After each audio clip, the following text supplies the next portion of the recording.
हरि बोला हरि हरि बोला हरि हरि बोला पश्यन्तात्मानवस्थितौ जग्नो प्राकृतात्मानो नैन पश्यन्ति चेतसः गदादित्वं गतं तेजो जगदभासयतेऽखिलो यच्छङ्गामसि यच्चाग्नो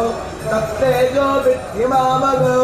गामाविश्वच भूतानि धारयामहमोजसा कृष्णामीचौषधी सर्वा सोमभूत्वा रसात्मकः अहं वैश्वानरो भूत्वा प्राणिनं देहमाश्रितः